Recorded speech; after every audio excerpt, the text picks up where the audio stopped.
Gridiron Grinder! Hut hut hike! All right, party people. It's Friday night, Gridiron Grinder time. I'm Ryan. With me, as always, is my buddy James. Just a couple of dudes hanging out talking about what's going on in the NFL each week. This is episode 123 of Gridiron Grinder. And for tonight, we're going to kick things off with Name That Stadium like we always do. Then we're going to do our recap of the news from this past week.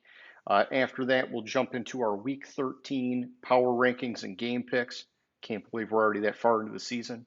And then we'll close things off with question of the week. And so, for anybody who's new, we do this every week. If you like hearing about football stuff and you want to engage, do whatever you want to do, hit that subscribe button.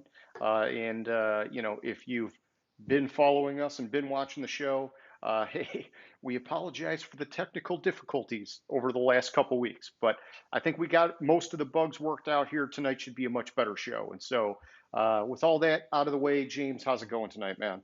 It's going good. How's it going with you? Oh, it's going good, dude. It's going good. Yeah, yeah. I mean, you're well aware. I had to nuke my laptop and I had to do all sorts of crazy Mac magic to get the right operating system to work with our Skype call recorder and also clear out a bunch of files to get a little more performance out of this machine. But you know what? We're breathing some new life into it, and I think we're going to be good, man. Yeah, better you than me. I know jack shit about computers, so. I know just enough to be dangerous. That's about it.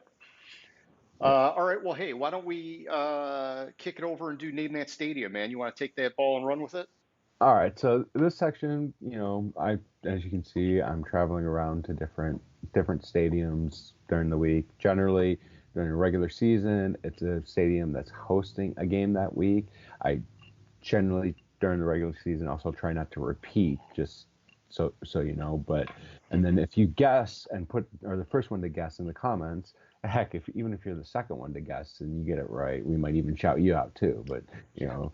We'll give you that extra special shout out and probably bookmark it in it so you can just go to that and loop it for yourself. But so last week I was at Ford Field. I mean that was an obvious choice. We did it Wednesday night before Thanksgiving, so I had the opportunity to go to the Thanksgiving game, which I never was able to do when I lived in Detroit. So it just worked out perfectly. Nice, man. That's good to hear. Okay, well, yeah. Hey, hopefully we'll get some takers for this week. And nice that you had some inspiration last week. You always do. That's cool. Let's kick it on over here, James, and we'll do our recap of the past week. And so, following our trend for the year, let's look back at last week's game and just talk about any surprises that came out of this past week. And, I was just kind of talking a couple weeks ago that it seems like the further you get into the season, the more you know about these teams, and so less should be surprising. But then it was like last week we kind of had, I mean, not this past week, but the one before, we had kind of like a wild week where there were some big upsets and some big changes. And it was like just when you think you know a team, maybe you don't know a team or something changed. And so, for this past week, man, what jumped off the page at you? The first thing that jumped off the page at me was, and I guess it really shouldn't have been much of a surprise, but it was wow.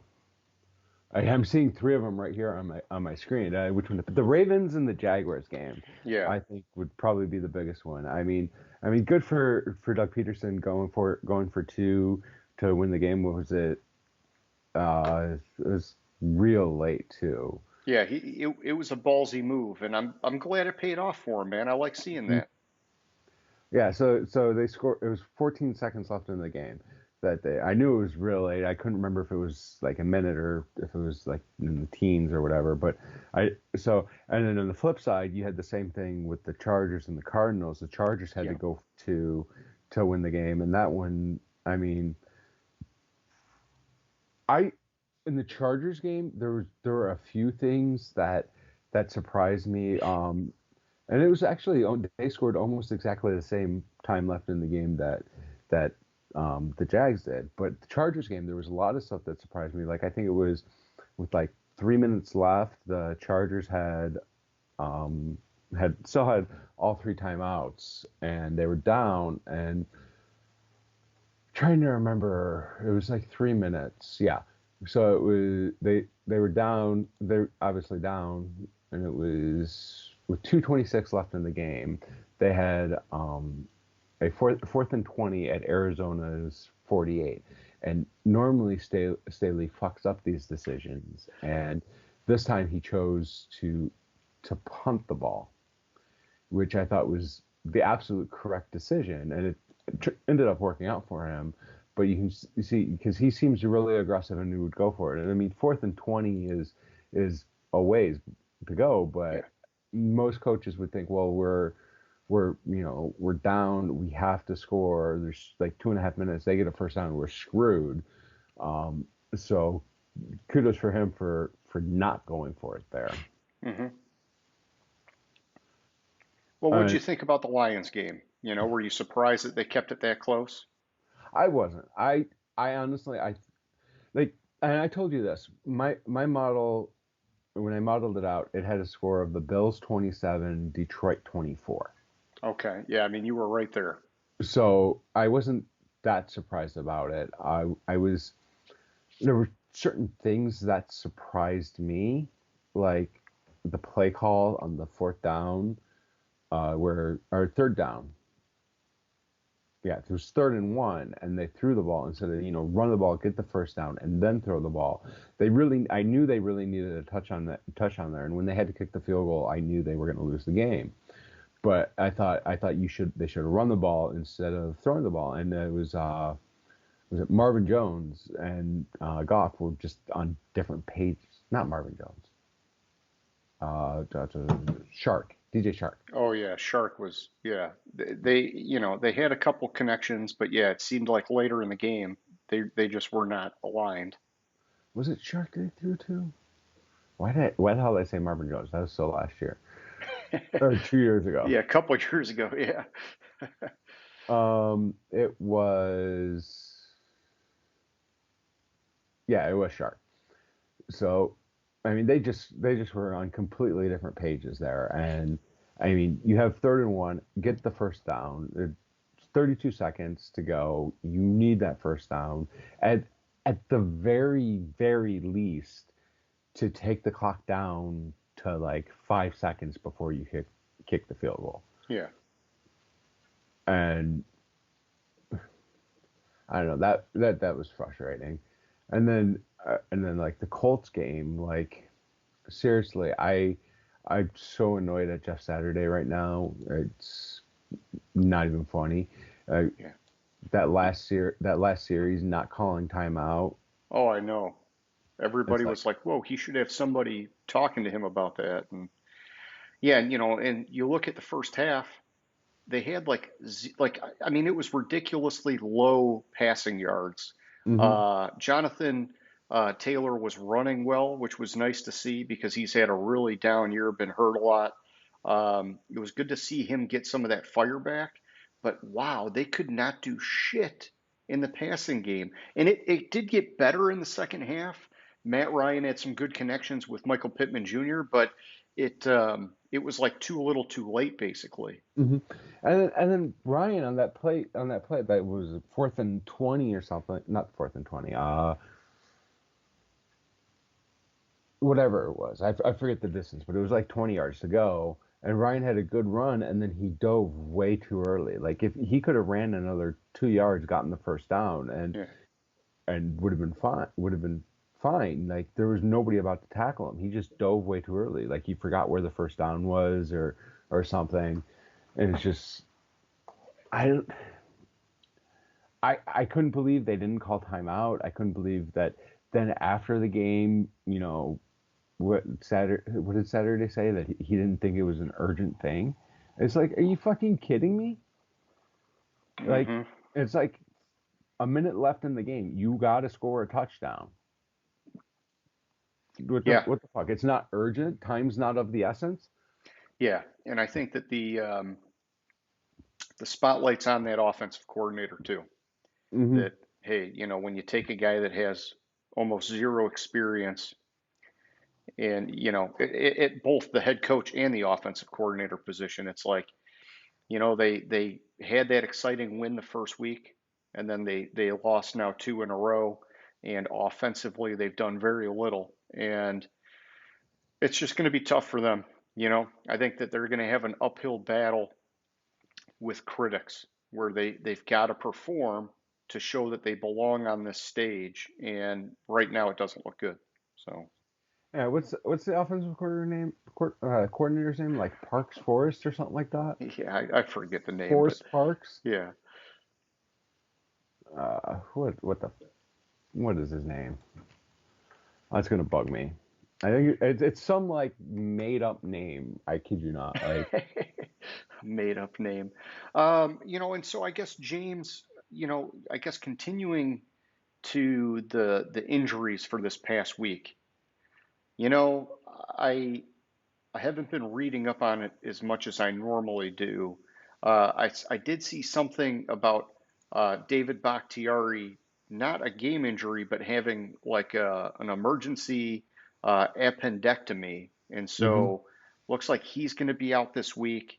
I saw Justin Fields is coming off the injury report, so that's good for him. Parks Frazier. There you go, Parks Frazier.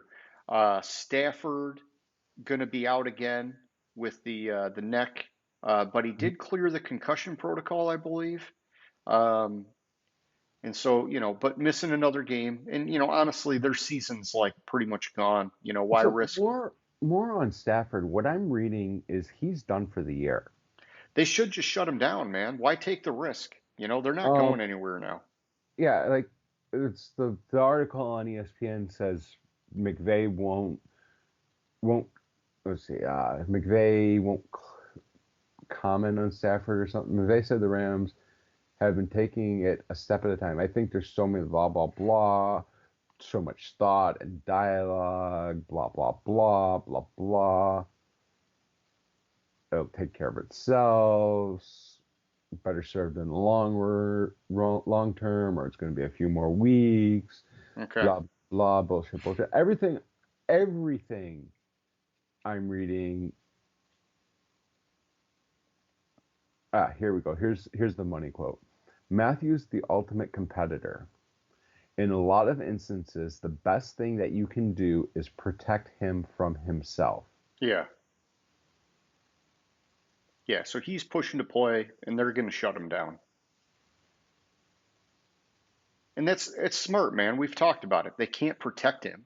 That's why Mm-hmm. he's hurt right now, anyhow. Yeah, and Cooper more on the Kupp quote. is out. I think I More on his, saw Allen Robinson. I thought he's out now too. yeah. I mean, it's like there's no reason to risk him having a more severe injury, especially when he's got a neck issue. I hmm mean, that's scary stuff. Yeah. So here's the real part of the money quote from McVay. I know him. If there's an inkling that he can play, this guy's going to want to play. Now there's a possibility that we say, based on what we're gathering, the doctors, those types of things, the smart thing is to not play you. And he could be upset with me, but I think he knows that I have his best interest and we have his best interest. And Yeah. if that's the case, then that's definitely a possibility. Okay. He's done. And also, Yeah. Aaron Donald's out too. Oh yeah, he's missing his first game. hmm Yeah, that's a big one. And then, man, it's like it's because you had so many on Thursday night because of Thanksgiving that so many of these things feel so old now. hmm But Von Miller got hurt too, and they put him on injured reserve. Looks like it's going to be short term. It's a knee thing. They're saying he's going to miss at least 4 games, but they're hoping to get him back, which is good. That's Like it looks that's like they'll have him for the interesting. playoffs. That's interesting because Von Miller this week said he could be ready to play week 14. Oh yeah, no, he's on IR, so he's I out didn't for I at didn't least hear 4. I didn't hear he went on IR, but just like 2 days ago, he said basically that he's taking it easy. He has a Yeah, lateral meniscus injury. He's taking it easy for a couple of days, but his plan is to play against the Jets in week 14. I gotcha. Yeah, and I think they just put him on IR yesterday, and so Okay. maybe he was holding out hope, and then they just said, hey, abundance of caution. We're gonna keep you safe. Oh, and, by the way, James, I just need to stretch out here. Oh, did you notice that hardware behind me there, buddy? The Yeah, yeah. That coveted that fantasy football trophy, you know? that's that's so last season. Let's take a look So at this last season. season, James, I got my name on there 4 times, bro. Okay, how many times you got your name on there? I don't know. Once. Let me take a look.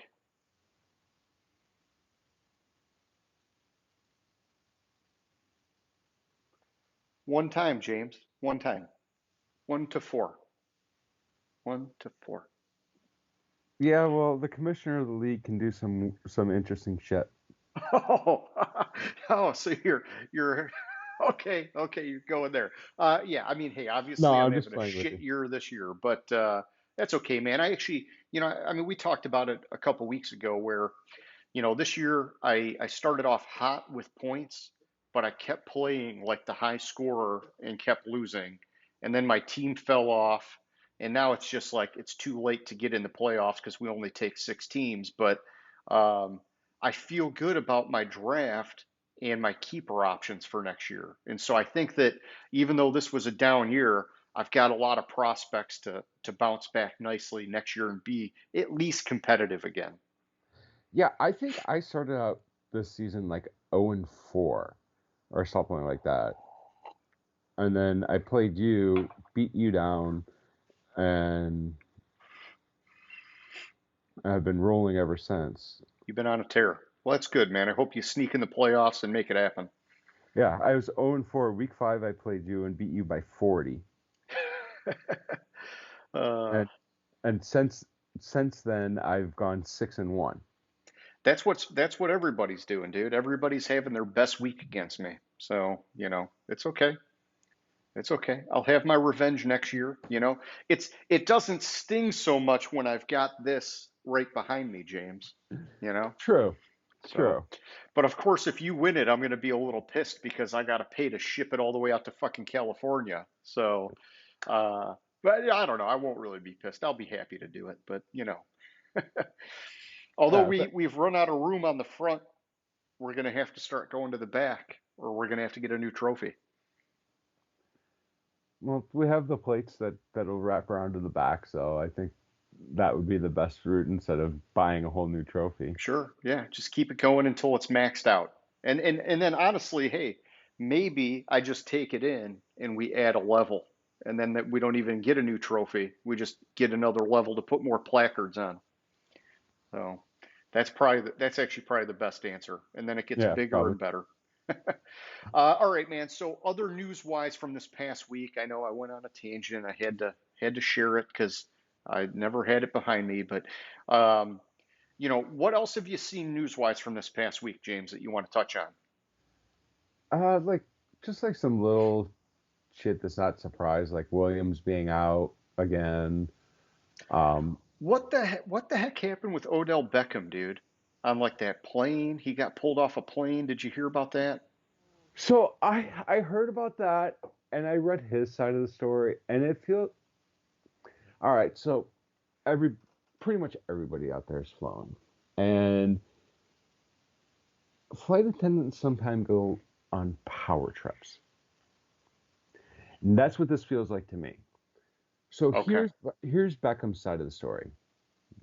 Got on the plane, on long flights, he puts his blanket over his head and he just sleeps. So he he got on the plane, fell asleep, apparently forgot to put his seatbelt on. They woke him up after the plane returned to the gate, saying he had to get off the plane because he refused to put his seatbelt on. Okay. Well, his point is, well, you could wake me up at the gate, you know, couldn't you woke me up and say, hey, put your seatbelts on, put it on? Yeah. Yeah. And then he's Like, like, did they do that and they're just not talking about it, or did they not do that? Like, is it definitive that? Because it seems like they would have a protocol where they would have to try and do that before they take the plane back to the gate. You know? Yeah, and so he's like, okay, he's like, it's no big deal. I'll put my seatbelt on. And they're like, no, either you get off the plane or I have to have everyone get off the plane because you wouldn't put your seatbelt on. Okay, because I heard something about they thought there was a medical concern because he was going in and out of consciousness, and and then yeah, I saw the thing about him saying he was sleeping or something, and so I guess I wondered, was there something more to that where maybe he actually had some kind of medical thing going on, um, which would be obviously horrible timing because he was going on a visit, or I don't know, was he going on a visit or was this just travel? Because I know he had a No, visit with the Giants and some other stuff this past week, but it was just travel because okay, he was flying from Miami to Los Angeles. gotcha. Okay, well, So pretty I had wild, man. heard the medical concern thing. Ooh, apparently there's a video of it. Yeah, the air. Oh, wow. I'll have to check that out. But yeah, that was what the airline was saying, was that they thought there was some medical issue and he was going in and out of consciousness, and so they had to bring the plane back to the gate. And Yeah, so, so according to the police, officers were notified of medical emergency concern identified as Beckham. They tried to wake him to fasten his seatbelt. okay. So yeah, there's two sides to the story, and the truth is somewhere in the middle, like it always is. Yeah, so what I'm thinking is he probably took like something to sleep because it's like a Yeah. 5 hour flight, and he just Yeah, he was in and out of it. yeah. All right. Well, here, I'll move it over to maybe more positive news, if you want to call it this. Uh, Supposedly, police have identified a suspect in the vandalism of Brownie the Elf.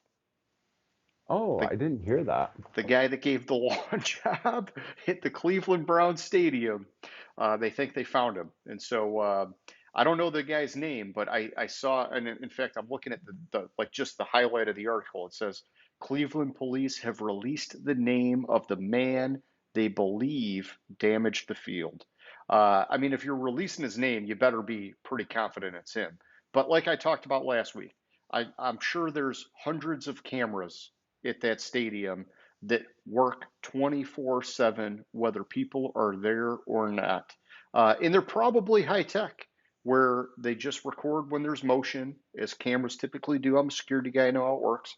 And so, I got to believe it was not that hard to figure out who this guy was. Let's see. Browns. I'm not even seeing. I was just looking at it on NFL.com. Yeah, no, I. How did someone break into the stadium? That's what I'm wondering. How did somebody Yeah, actually get their car on the stadium? That no, I definitely want to know that. I definitely want to know that part of it. You'd think it'd have to be like somebody that worked there or something that knew how to get in. I don't know, like an average person, it seems like you wouldn't have the wherewithal to figure out, oh, I gotta like get in through this gate to get into the tunnel and do this and do that, and or maybe I so, don't know. so apparently he hopped a gate or hopped the fence And and then then took. opened it up to get his car in. No, it wasn't even his car. Oh, he Took wasn't even driving his car. no. Oh, So well, according then to that police, makes it more, I guess, understandable why they took so long to identify him. See, when the original story came out, I thought the guy got his car in and gave it a freaking lawn job. no. So he hopped the fence and drove a golf cart on the field. Oh, well, that's like now we're talking so minor. It's still vandalism. I don't want to downplay it like that, but not the same as having a car on the field. Because, dude, they were talking about how they had to like fix the field for the games in a couple days, and I don't know how a golf cart could do that much damage, but maybe it tore it up pretty good. So there's a video. Oh, it ain't that bad. Right. That damage isn't even on Brownie the Elf. Yeah. So, okay. Maybe I blew it up last week. Maybe it was never meant to be that big of a deal. Maybe there's more than one of these instances that occurred because I'm not even seeing any damage on Brownie the Elf. Yeah, I don't know. I don't know. And maybe that was me just throwing that in there. It's so long ago now, James. It's like ancient history. But what else you see in news-wise, man? Are you ready to move on?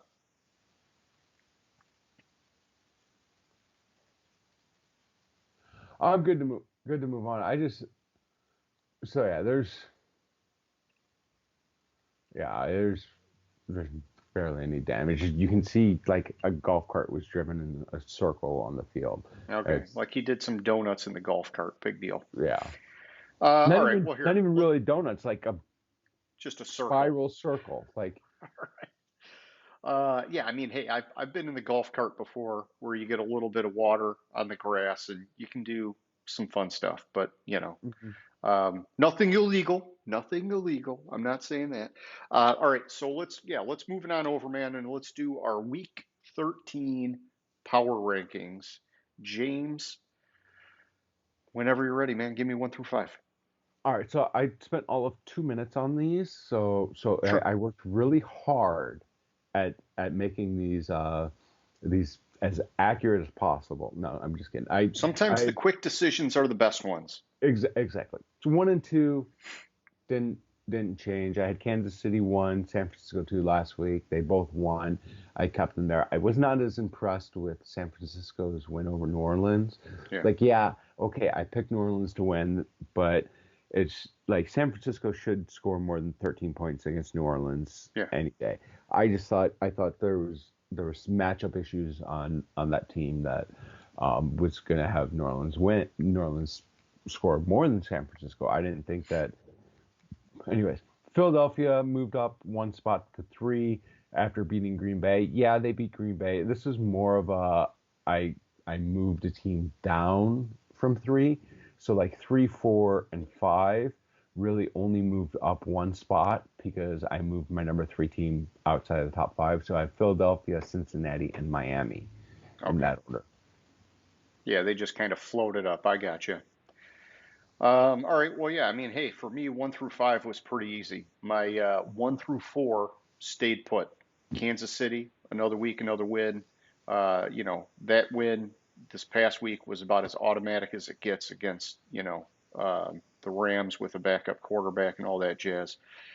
Philly, yeah, Green Bay did give them a little bit of a run for their money, but it's okay. They got the win, and I just keep coming back to my concern about how they're going to fare come playoff time because it does seem like their schedule ended up being a little bit soft this year, and they might not be quite battle tested come playoff time. Mm-hmm. But they're doing good, and they're really good in the trenches, and that can make a world of difference in the playoffs. Buffalo at 3. I think that the game, James, it was close, and I know you picked Detroit.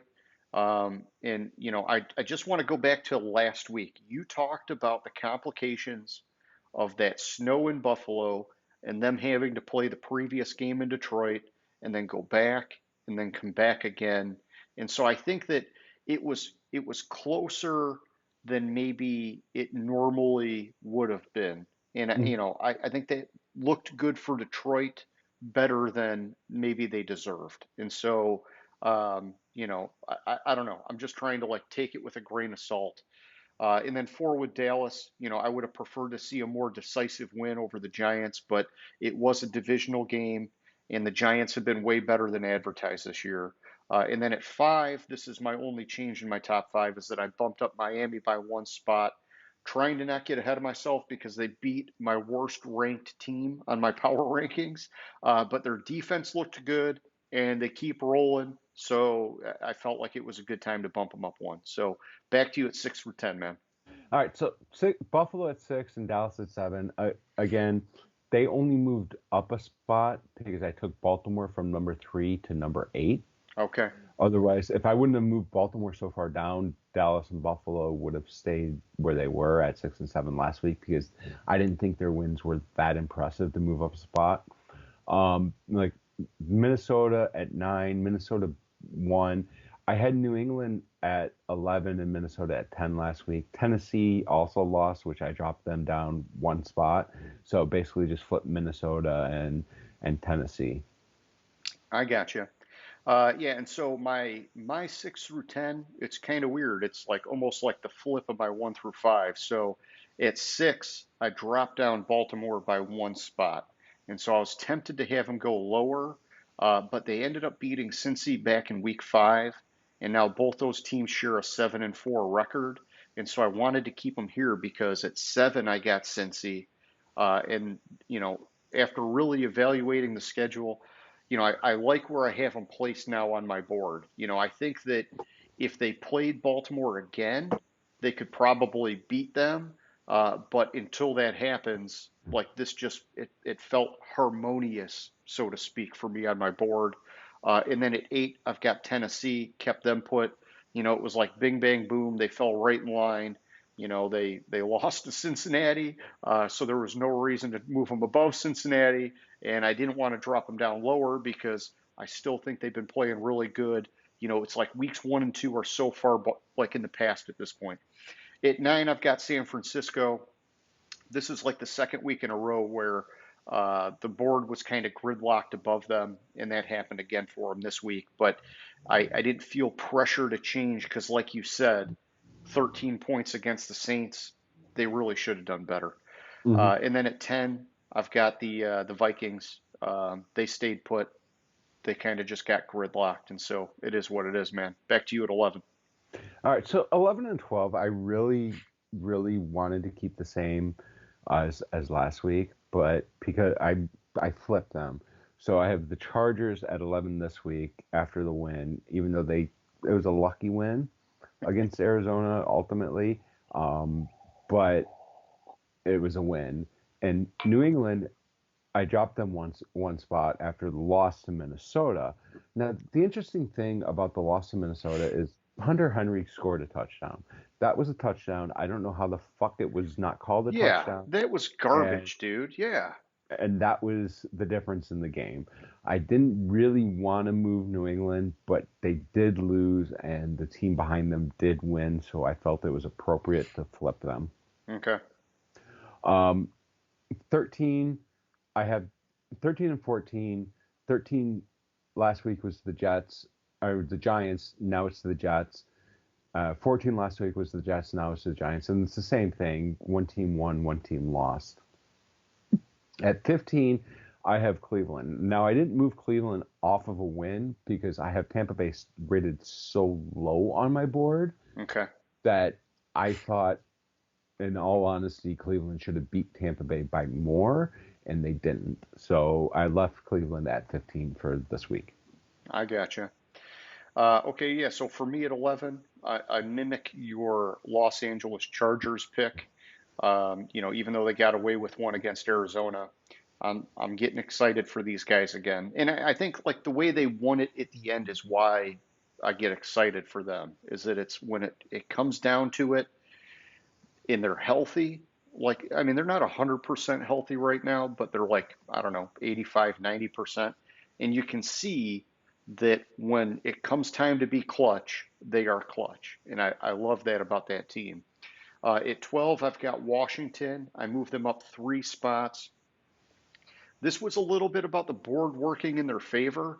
And it's funny, James, I've gone back and I've watched where and when I bump up Washington, and they're just like on my board hitting the right wins at the right time where people around them are losing.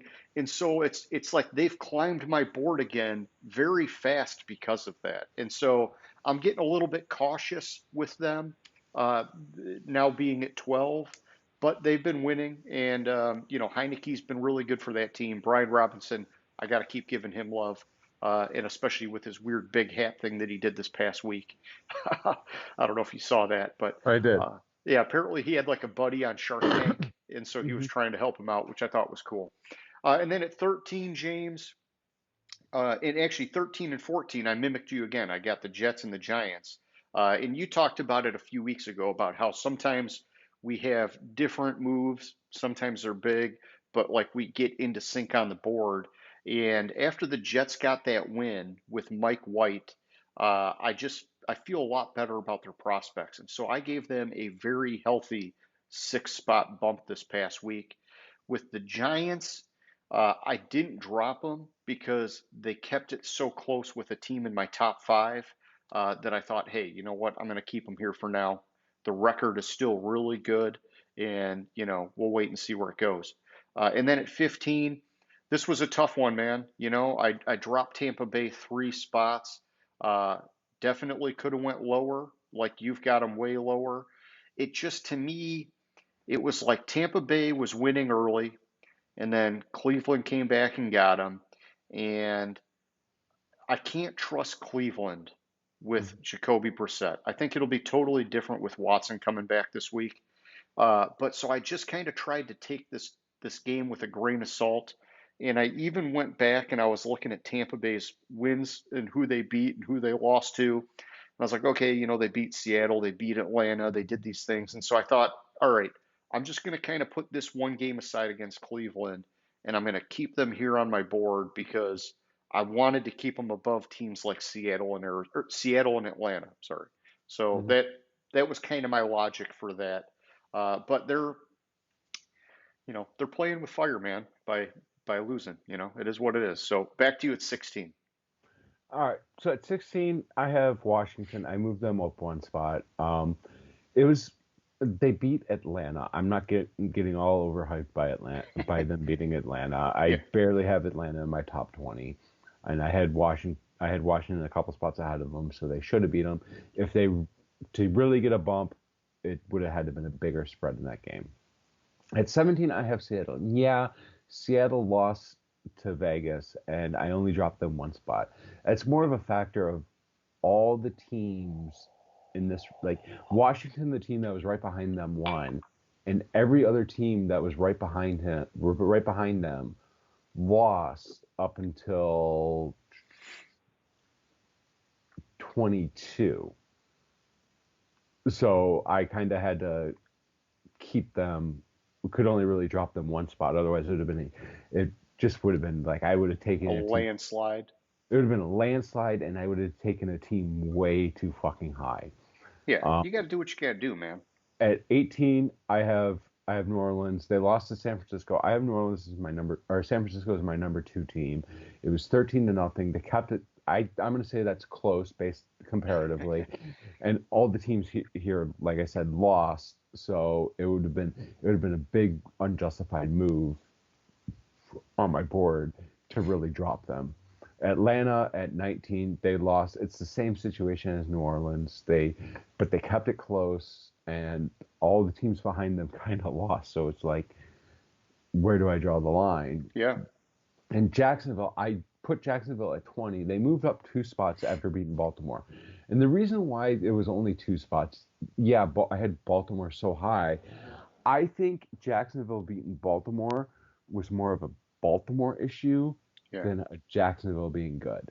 And so I didn't feel comfortable. If I would have moved them up much more than 2 spots, it would have been like a 6, 7 spot jump for them.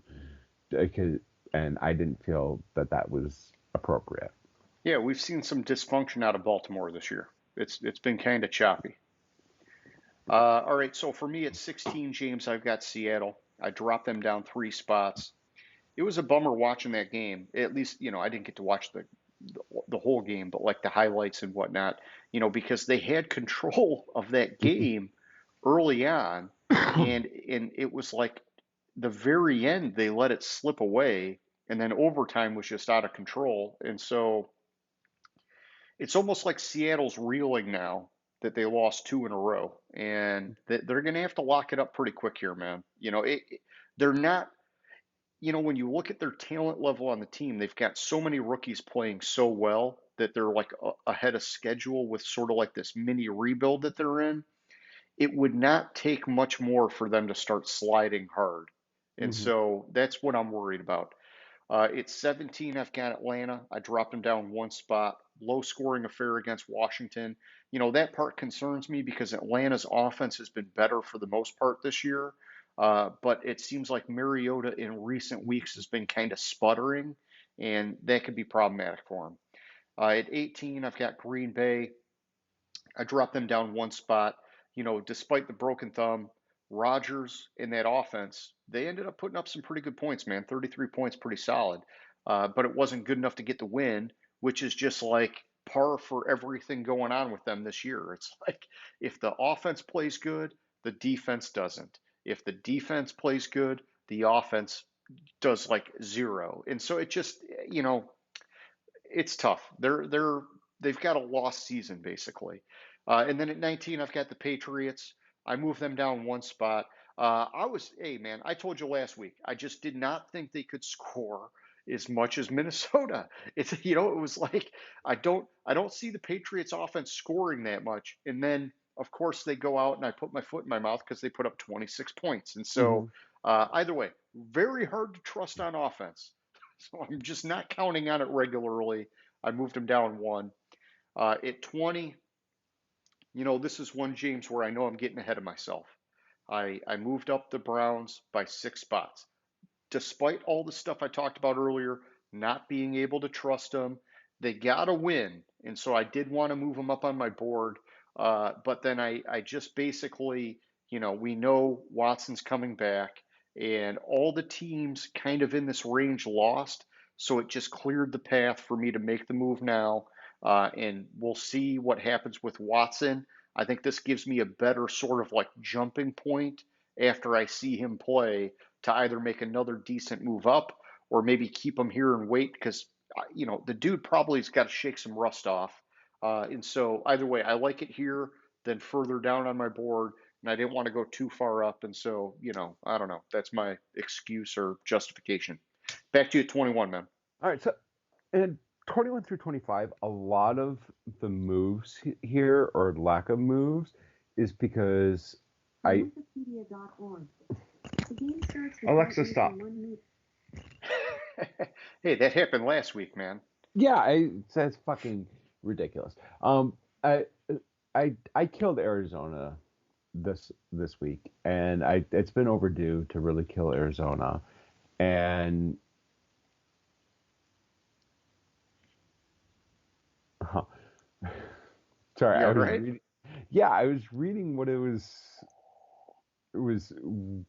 what the thing was talking about, and it heard what I said pretty accurately.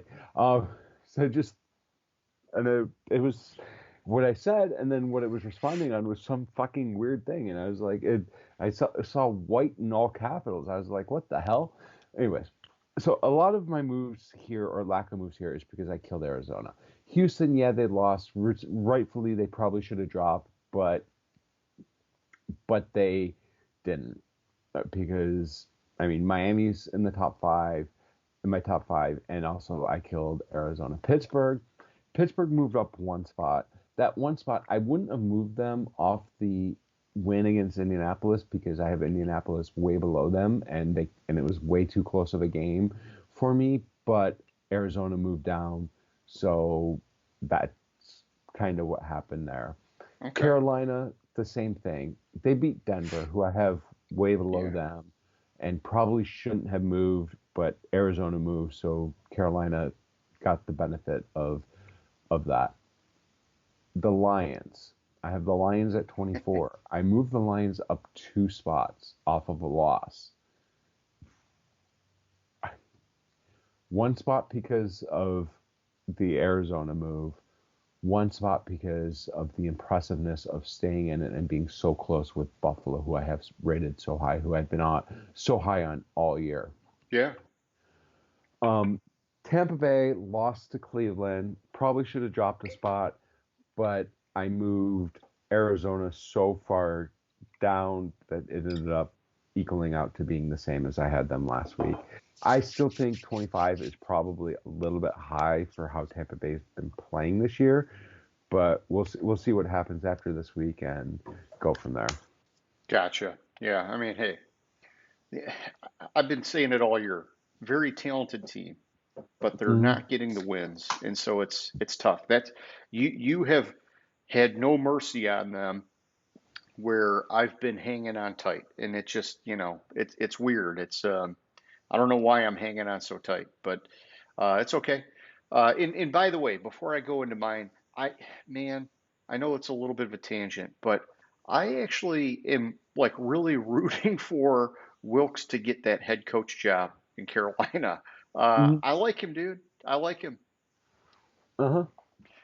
All right, so at 20, 21, I've got the Lions. I got crazy last week and moved them up, and here I didn't move them at all because I thought they did better than I was expecting against Buffalo, which is in my top three.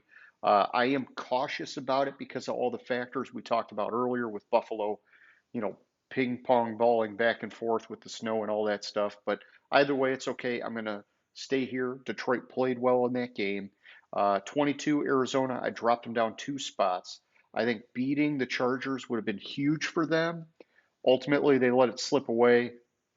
And I mean, hey, their season's pretty much done. I gotta believe Kingsbury's out after this year. I'm just saying. I don't know how you can keep going every year like this, disappointing without pulling the plug. I completely forgot about that whole shit that happened this week.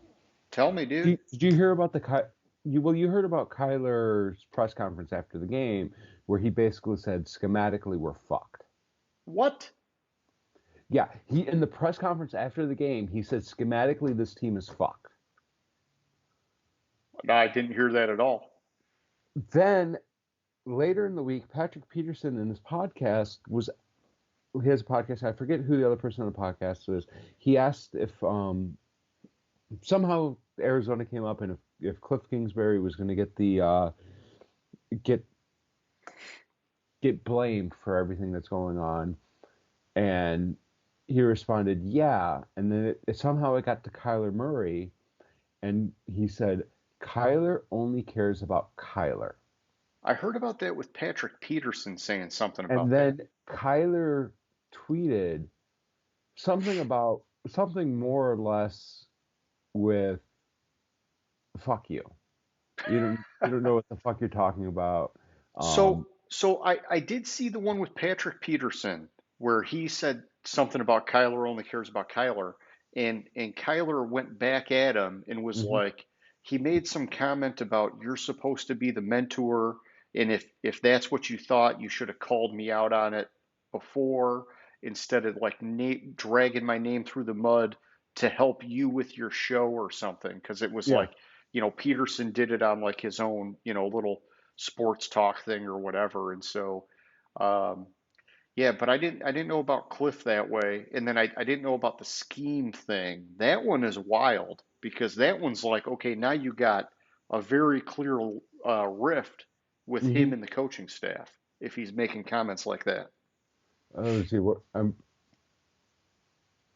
where where's the And exact quote? and I guess I would want to have more clarification about what's wrong with the scheme So because offensively they've put up points, man.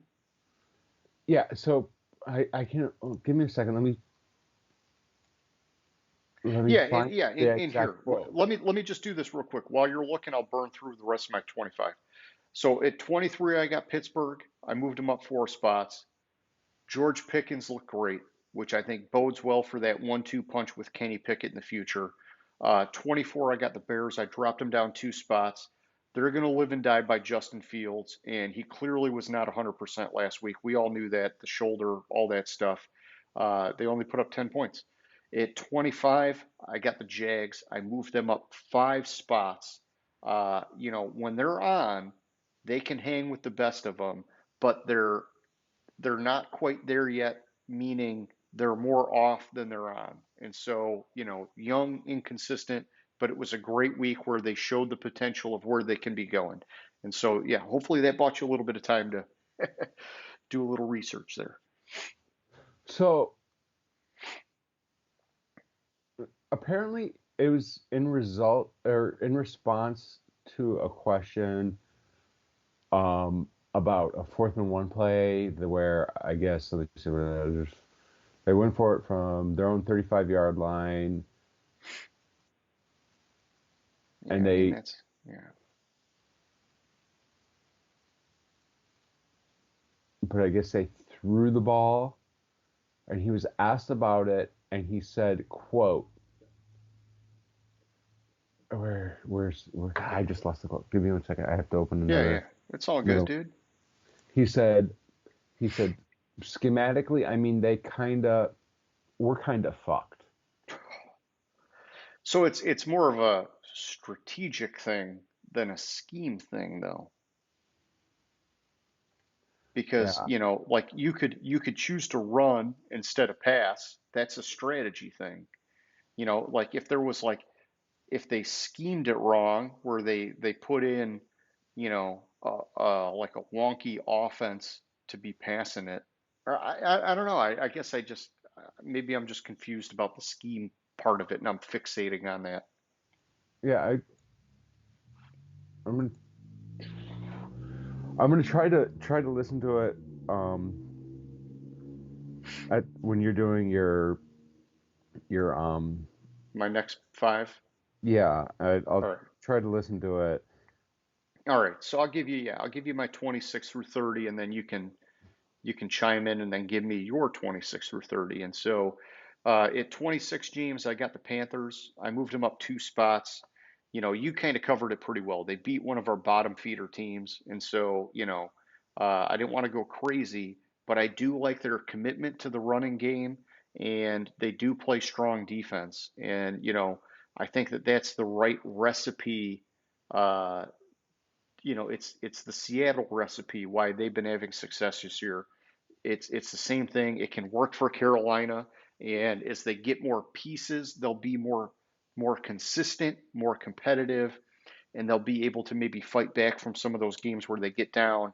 But they're not there yet. At 27, I've got the Saints. I dropped them down 2 spots. Getting shutouts never good. The silver lining, it's kind of like we talked about. They only let San Francisco score 13, which means the Saints defense, which was kind of exposed for a few weeks there, locked it up, which is good because that defense, they got to carry that team. The offense is just going to be too weak and inconsistent with the quarterback play they're getting. And I mean, Dalton's had some good games, but mostly weak. And then at 28, I've got the Raiders. I moved them up 1 spot. And James, I know you're listening to that, but my comment for the Raiders is this. Every now and then, even a blind squirrel gets a nut. That's all I got to say about them beating Seattle, all right? Because they have been so bad this year. Uh, I don't know. I just feel like it was a little lucky. At 29, I've got the Colts. I dropped them down 6 spots. I told you that I was sort of like standing pat to see what was going on with Jeff Saturday and Parks Frazier and how they could maybe change that team up because they did come out of the gate with the win. But now 2 weeks in a row they lost. I think we're seeing, like I said, that it's an uphill battle for those guys, and they may end up making it. They may end up figuring it out. And I don't want to see anybody do bad, but I think they're showing right now that they're in a little bit over their heads. And then at 30, I've got the Rams. I also dropped them down 6 spots. Stafford was out. I get that, but I think that it's time to say, for me, I know you're ahead of me in the game here, but stick a fork in them. They're done for this year anyhow. And they do still have their nucleus with Stafford, Cooper Kupp, Aaron Donald, at least through next year. And so and I think they even have Jalen Ramsey through next year, but I'd have to double check that. So I think they're going to be okay to like try to redeem themselves, but this season's fucked. They need to get offensive linemen all day long, and they'll have a chance next year. So that's it for me. Tell me what you heard, or if you need me to elevator music. All right, so the full quote is he was asked about the play because he threw an interception on the play, and he threw it. It was a pass. It went to Hopkins, and Derwin James intercepted it. He said that wasn't even supposed to go to Hop. Okay. Schematically, we were kind of fucked. Okay. All right. Well, now that makes a little more sense to me. I can kind of like read between the lines a little bit that he didn't like the way he didn't like the play call. It was Yeah, like if we were gonna pass, he thought they could have designed it up better. And so now it makes more exactly. sense to me. Exactly. So everything I had seen or heard prior he said schematically we're fucked. I didn't hear Okay. about the rest. So it Yeah. makes more sense. But yeah, and I'm glad that you took the time to run that down because that definitely helps. There was like some shell shock when, you told me the first statement, but yeah, it makes a lot more sense now. Yeah. All Give me right. your So 26 or 30, man.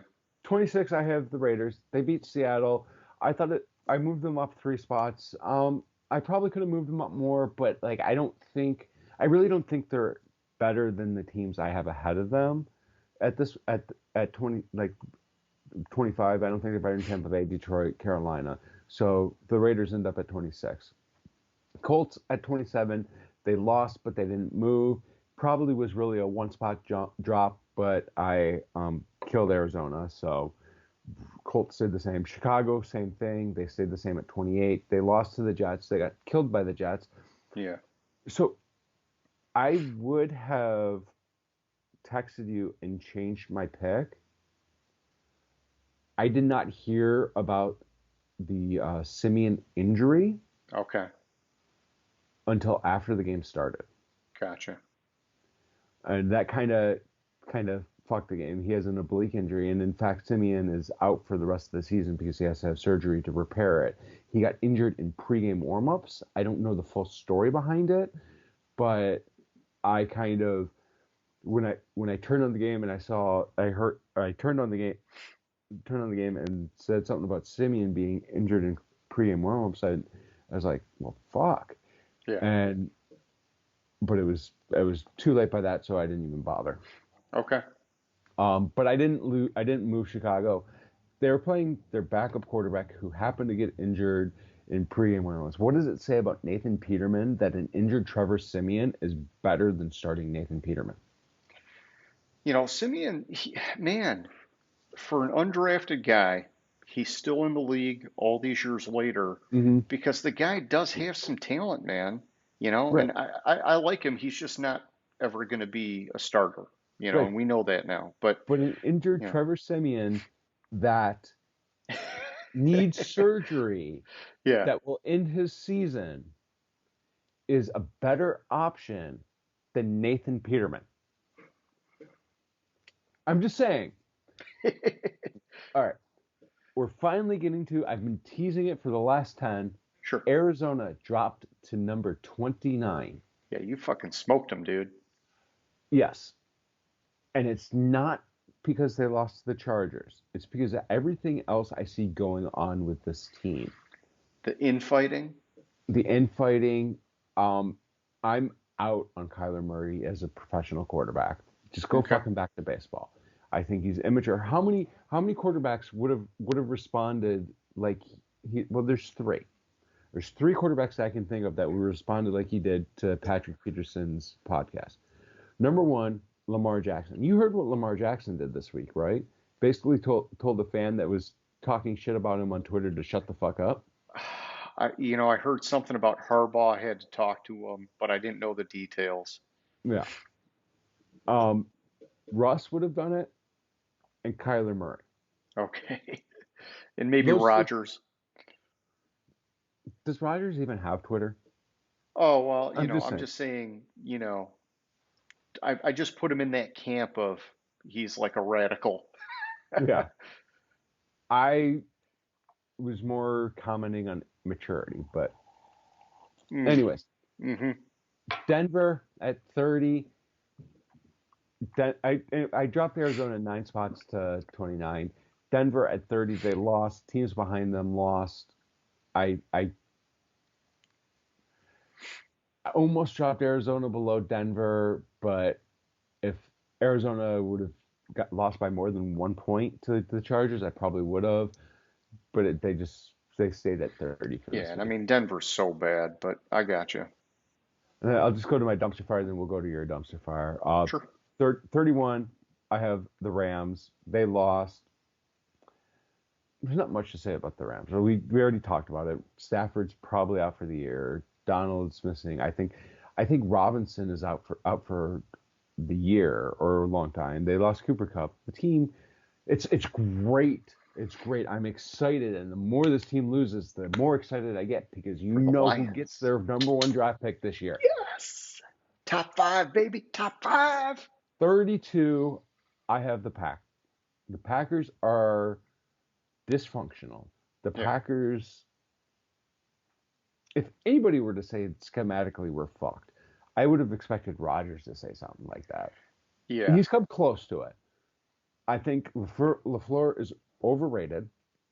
I think Rodgers is a petulant child, but I think all the problems with Green Bay are the fault of Brian Gutekunst. Drafted Jordan Love. Man. Drafted Jordan Love in 2020 draft. I mean, how many receivers could they have drafted then? How many receivers could they have drafted in 2021? How many receivers could they have drafted this year? Or traded for, Traded for. Because of Brian Gutekunst, Devontae Adams demanded a trade. The reason Adams demanded a trade is he said before the season, the 2021 season, before that season, he said, I want a long-term contract this year before the season starts. It didn't happen. Yeah. Come the end of the 2022 season, they offered him more than he got with Vegas, and he said, no, trade me. I don't trust you. Yeah. That says a lot, man. It says a lot. All right, man. I'll give you my 31-32. It's the same as last week. Denver at 31. We talk about them every week. Why haven't they fired Hackett yet? They're just bad, man. And, I think, maybe planting a seed here, they should trade Russ and just completely start over. I know it's not that easy, but we live in a fake cap era. At 32, I've got Houston. No expectation of them getting the win over Miami. It just bums me out because they sit at the bottom of my board for yet another week. So, okay, man, those are the power rankings. Why don't we switch it over here, James, and do our game picks? Before I have you take the lead, I'll give you our recap of where we're at year to date and how we did this past week. Year to date, James, you've got 99 wins, which is good for 55%. I'm sitting at 110 wins, man. I'm starting to pull away pretty hard, and I'm at 61%. I am trending in the right direction, feeling pretty good. This past week was dynamite for me. I had 13 wins. You had 9. The pressure's on, dude. You're down 11 with, what do we got? 13, 14, 15, 16, 6 weeks left. Am I doing my math right? So, you got to make up like 2 a week, basically. Not impossible. 5 Not weeks impossible. No, we're 13, 6 weeks. You're right. Okay. I jumped ahead to being week 14. Yeah, and because we go 18 now. It's confusing. But so yeah, man. Why don't you why don't you run us through it, man? All right. So we started off last night. We both were on the Bills. Bills won. Yay, I got one right. I'm stuck at like getting 9 picks right a week and like not much more.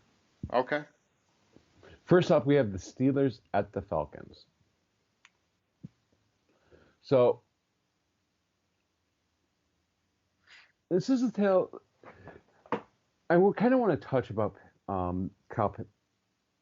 I'm going to say Pickens. George Pickens or Kenny Pickett? Kenny Pickett. There we go. I get them confused in my head. Kenny Pickett is, the Steelers are going to end up probably sub 500 this week. Or this year. Yeah. First time in Tomlin's career that they end up below 500.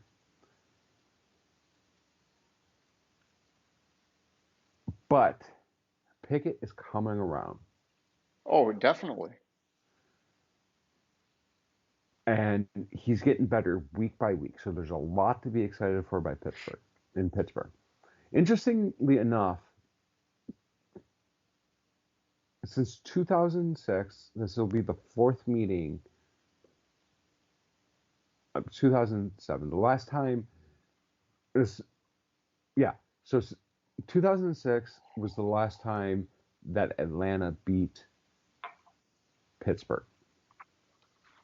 And it's three straight meetings against the Falcons. It was Michael Vick was the quarterback. They won 41-38 in overtime. Okay.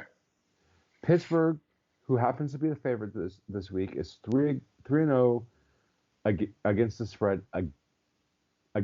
spread when playing losing teams with losing records. Ugh, that's hard to say. I'm wholeheartedly on Pittsburgh this week. When I modeled it out, I had it as within a score, but I think Pittsburgh will win the game. Okay. Yeah, I'm with you. I'm taking Pittsburgh. Even though I've got Atlanta higher in my power rankings, I think that the shift is starting to happen with Pittsburgh. Like you said, Kenny Pickett, he's showing development every week. George Pickens looked amazing last week, and I think he's going to be. I mean, we talked about him as potentially being the best wide receiver in this class if he was healthy and some of that talent translated onto the field.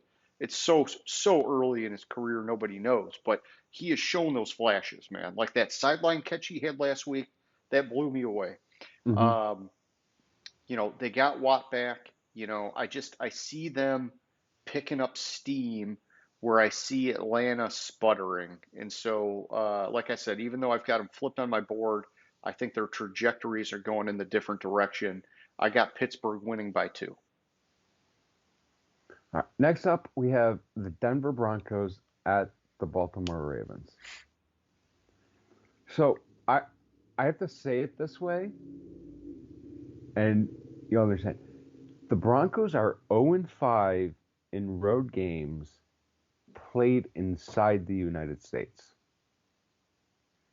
All right, hang on. Say that again. They are 0-5 in road games played inside the United States. Okay. Their one road win was against the Jaguars in London, Gotcha. which is technically a road game. But, yeah, look, Denver sucks. I don't know how the fuck Nathaniel Hackett still has a job. One interesting thing about Baltimore is in their last 33 games that they have rushed over 180 yards in the game, they are 27-6. Okay. 5 of those were this season. It's 4-1. Denver's defense struggles against the run. They ranked 19th, giving up 108, and last week they gave up 185 yards rushing to Carolina. Gotcha. So I'm on Baltimore. I actually have Baltimore winning 21-9.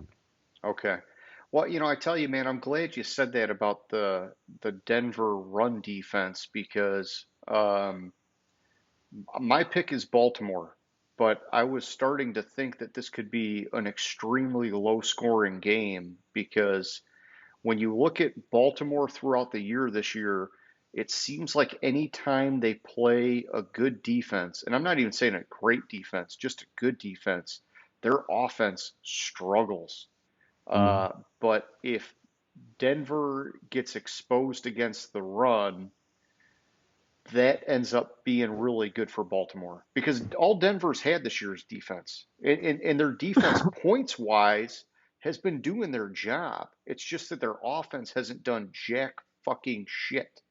And honestly, because their offense has done jack shit, I can never pick them unless maybe they play the Patriots, and then I'll flip a coin on which team is going to score 0 and the other one maybe get a safety or something. I don't know. So I'm going Baltimore, buddy. So next up, we have the Packers at Sorry, the I Bears. don't know that. Da Bears. Um, Yeah, you got to fix that, man. People are going to think you're like sneaking a mistress around here and that in the background. so, anyways, Just kidding. Just kidding. I don't want somebody to see that and think I'm serious. I overrode my model in this pick. And Okay. the reason I overrode my model is because, so this season, the Packers are 0-2 straight up. They've lost both games. They've been a road favorite this season. They are the last 5 games going back to last year that they were road favorites. They are 1-4. Okay.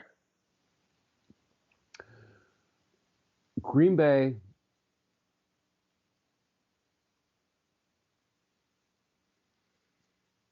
is a terrible run defense. A terrible defense. And this is pending Fields playing. If Fields isn't playing, I'm probably going to switch it.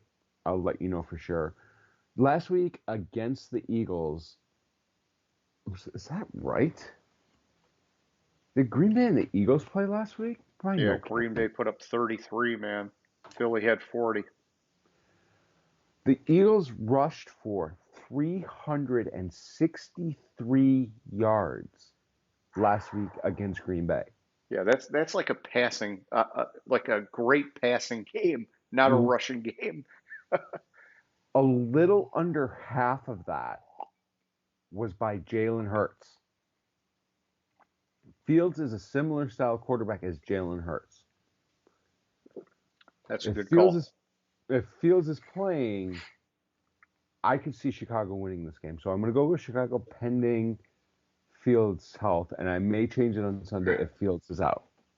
But Yeah, I'm with Chicago.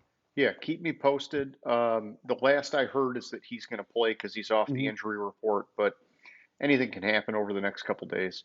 I'm going Green Bay. My model's got Green Bay by 2.5, which is pretty tight. Um, I think when I look at the narrative, I know Fields is like getting better, but he is coming off an injury. And Green Bay offensively, more times than not in recent weeks, they've started to put it together with points. And it's like Christian Watson's had some big games, going back some weeks now. Romeo Dobbs has had some games, and then, Aaron Jones, he shows what he can do here and there, which we've known all along. He's good. And so I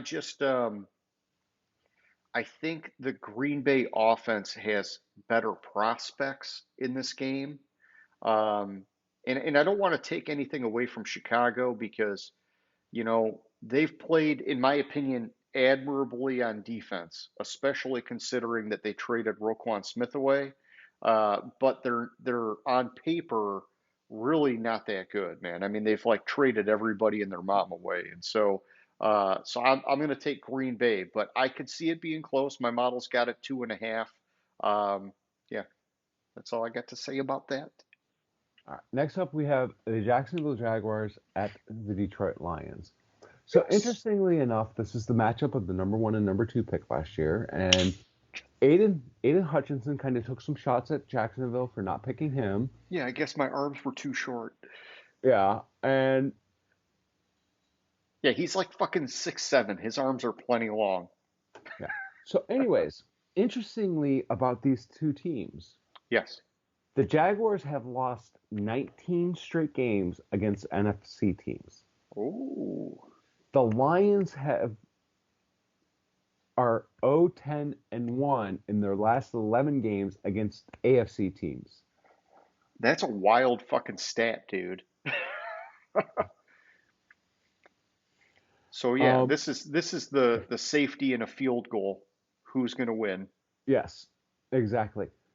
What it boils down to, my model has Detroit winning 31-23. Okay. Jacksonville is favored by 1 point.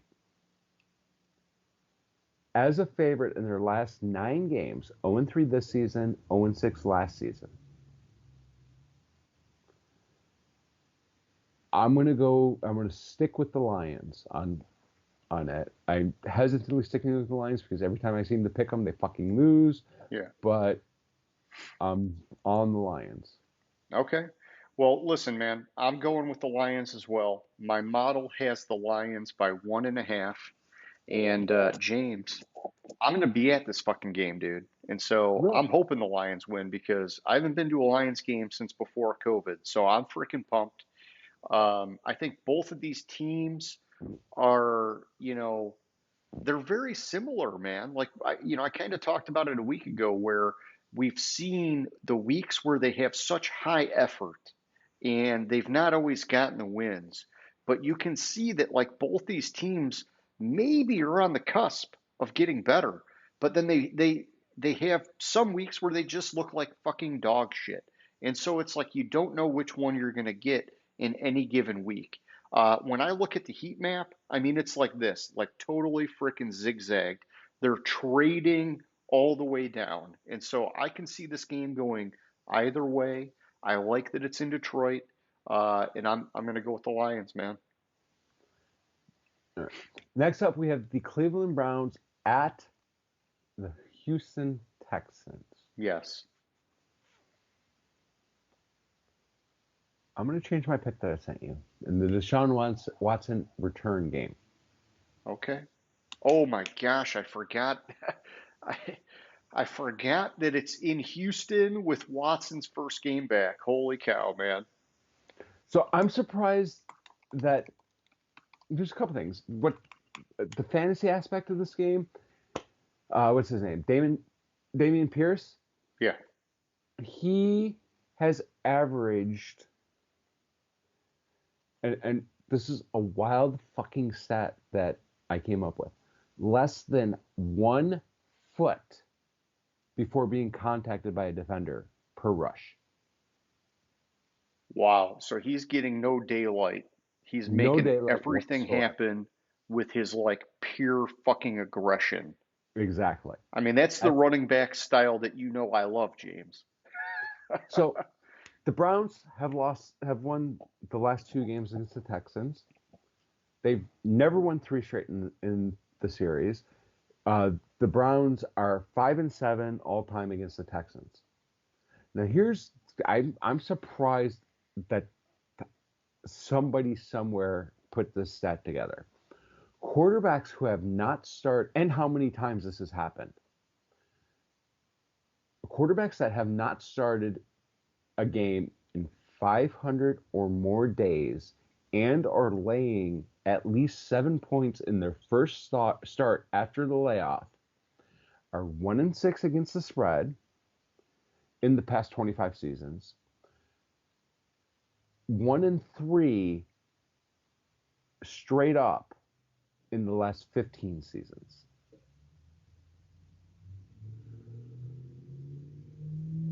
I'm gonna go with Houston in this game. Oh, and to finish the 1 foot before contact. Yeah. So he's over the past 2 weeks, he's averaging less than 1 foot per carry before contact. This season, he's also averaging 4.4 yards per carry. Yeah, the dude's a beast, man. The dude's a beast. Yeah, but I'm on the Houston Texans.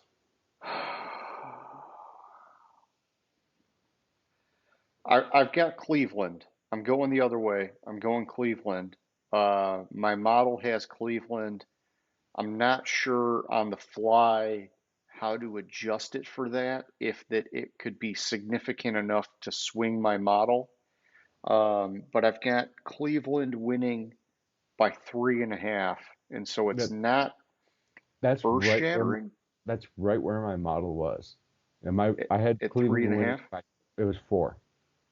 For my Okay. model rounds. Yeah, So yeah. So my well, I guess mine is 3.65, but I kind of round it to the closest half. Um, shit. Yeah, no, I gotta stick Cleveland, man. You got me second guessing it, but I'm sticking Cleveland, and I don't know, man. I might dig into this and get back to you by Sunday, but that's my pick for now. Next up, we have. Let me make sure I have it right. Yes, New York Jets at the Minnesota Vikings. So, the Minnesota can clinch the NFC North this week. Yep. I had sent you that crazy ass stat, and let me get back to it because it's wild. It's fucking wild as fuck. Where is it? Where is it? Did I send that to you? Okay. So there are apparently 16,384 possible outcomes for the NFC North. 16,281 of them have Minnesota winning the division. 87 of them have Detroit winning the division, and 16 of them have Green Bay winning the division. Yeah, I mean, at least we're above Green Bay, but I hear you. Okay, so here's how it happens. Minnesota wins this week, and Detroit either loses or ties, or Minnesota ties this week, and Detroit loses. Okay. Minnesota clinches the North.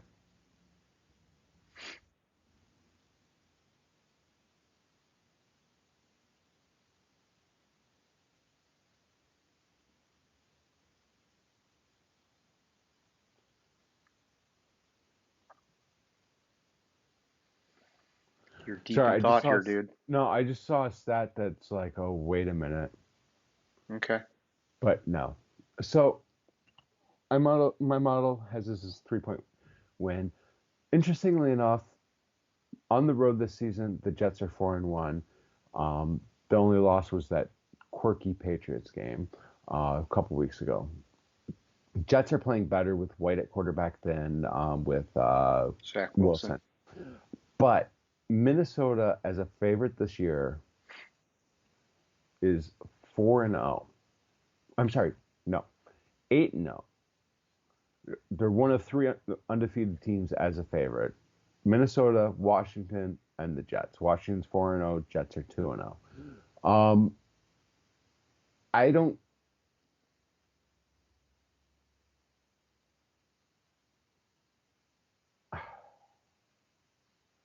Their defense is that bad.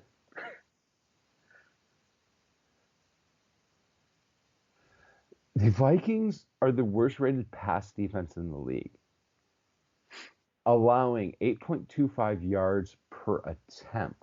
Okay.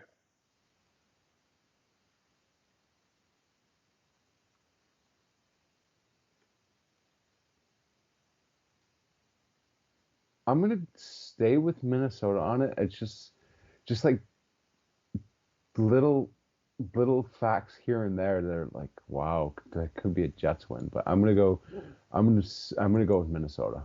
Okay. Yeah, so I'm with you. I'm going Minnesota here, James. My model has Minnesota by 5. Probably the only thing that gives me pause is that I think the Mike White change at quarterback has similarities, even though we've only got one game as our sample size, to the Taylor Heineke thing with Washington. And if that's the case, it could really catapult the Jets, who have had a really good year despite Zach Wilson's erratic play, and then Joe Flacco for a couple games before. And so I like Minnesota. They have been like crazy explosive on offense. Their defense, I like what you called out there on their passing defense, but they do have games where that defense locks down, and it's like you can see that when it comes together for them, it comes together really well for them. It's almost like they're still very new with all the changes they've made this year. Um, I mean, hey, I kind of told you a long time ago that they were a little bit of a wild card for me, that they could come out and just fucking mess people up, and I wouldn't be totally surprised. But at the same time, new coach, knew this, knew that. They could also suck, and I wouldn't be surprised either. So, yeah, ultimately, I got to go Minnesota here, man. Next, we have the Washington Commanders at the New York Football Giants. Yes. This season, when Saquon Barkley rushes for at least 70 yards, New York is 7-1.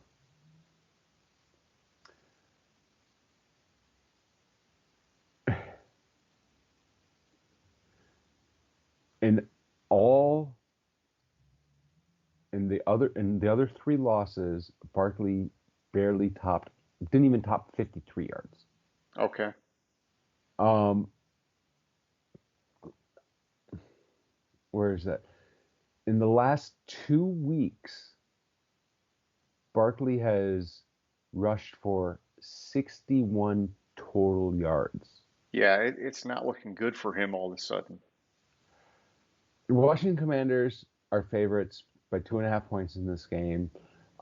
This season, they are 6-0-1 against the spread, 4-0 against the spread on the road. Under Heineke, I'm sorry, that's the past 7 games for Washington. 6-0-1 against the spread, 4-0, and 6 of those games were Heineke, and they're 5-0-1 in Heineke games. My model has Washington winning by about 8, and I'm going to stick with that. Well, I like that you told me the line's 2.5 because my model has Washington by 2.27 to be precise. Um, I'm taking Washington. I think they've got the clear-cut better defense, and offensively, since Heineke's come in, they've shown great signs of life. And I keep coming back to Brian Robinson. I got to give that guy love. The Giants, as much as they've overperformed, I've boosted my model for them as much as I can. I feel like, and a lot of their success it hinges on Saquon Barkley, kind of like what you've been saying these last couple of weeks. Teams have been shutting him down, and so I don't know if maybe he's having a lingering, not necessarily injury, but something's banged up and holding him back or whatever else. But it's almost like the Bears are going to live and die by Fields. It seems like the Giants this year, to some degree, they've been living and dying by Saquon Barkley. I know that Danny Dimes has had a couple big games and kind of been a difference maker too, but I really think Barkley's kind of the linchpin for that team. And until I see him get back to form, I got to go Washington here, man. Next up, we have Tennessee Titans at the Philadelphia Eagles.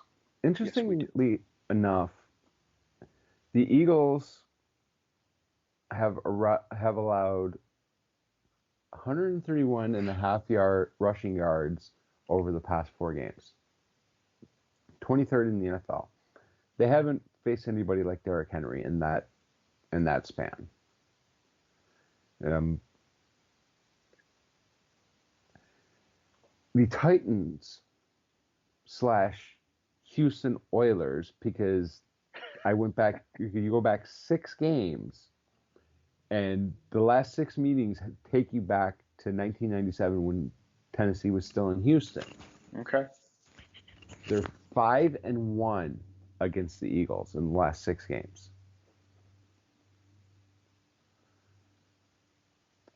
I just, I love that you get the stats like that. I just don't know how relevant they are, when you get outside of like recent memory.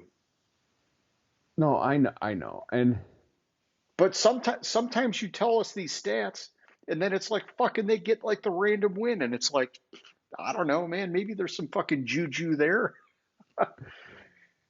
so I'm just looking at it because like my model has Tennessee winning 26-20. Okay.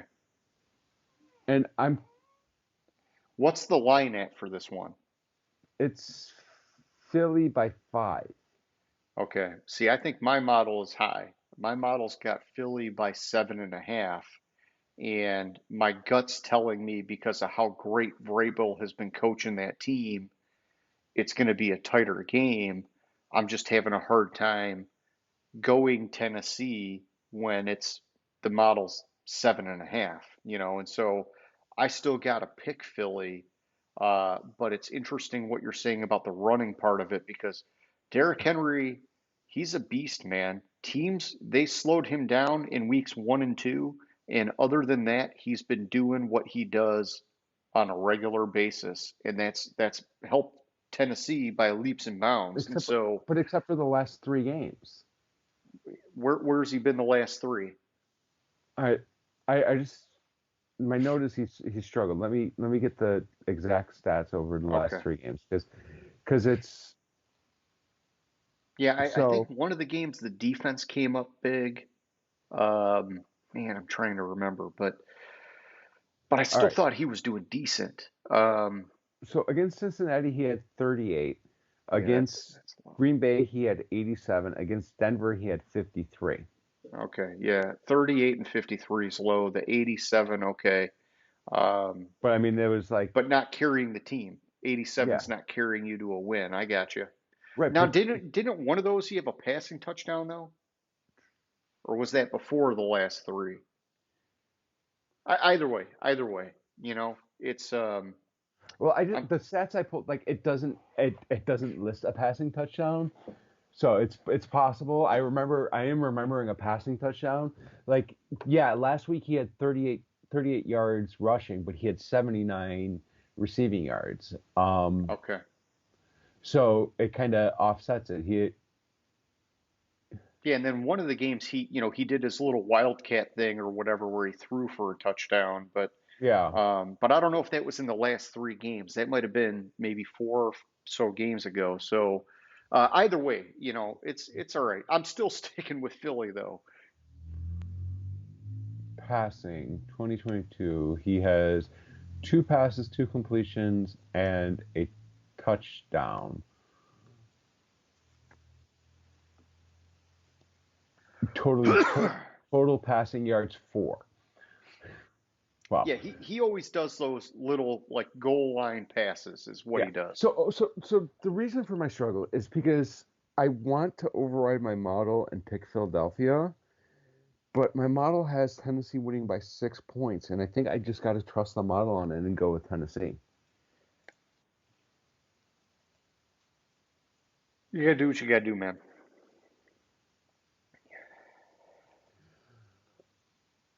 And you said you're on Philly, I'm on yes? Philly. All right. So next up we have the Seahawks at the Rams. We sure do.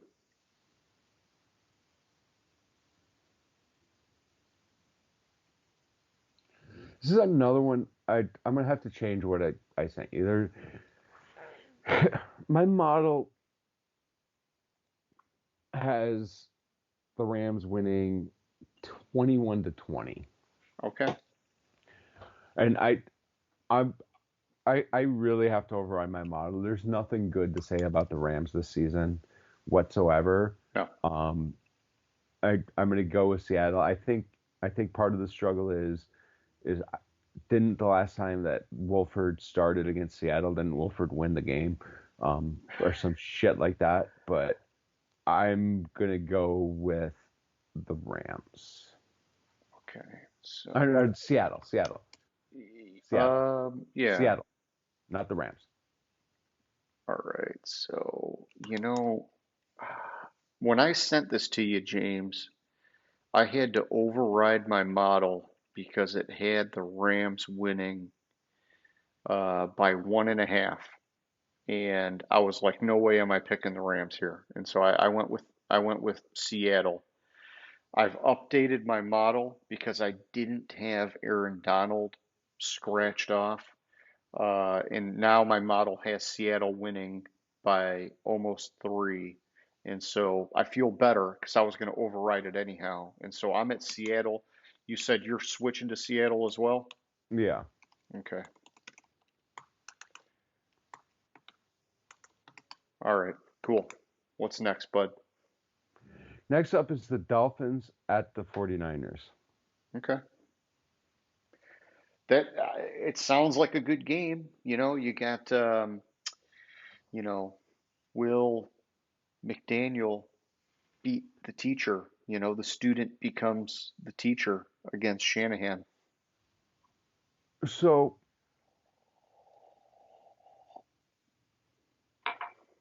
San Francisco is favored by 4. The Dolphins are entering this game with a 5-game winning streak. The 49ers are entering this game with a 4-game winning streak. In the last 10 meetings of teams, this is such a fucked up stat that I found, and you're going to laugh at it. The last 10 meetings between teams entering on 4-game winning streaks with an average point differential being plus 17.4 points, the home team has won 9 of them. Okay.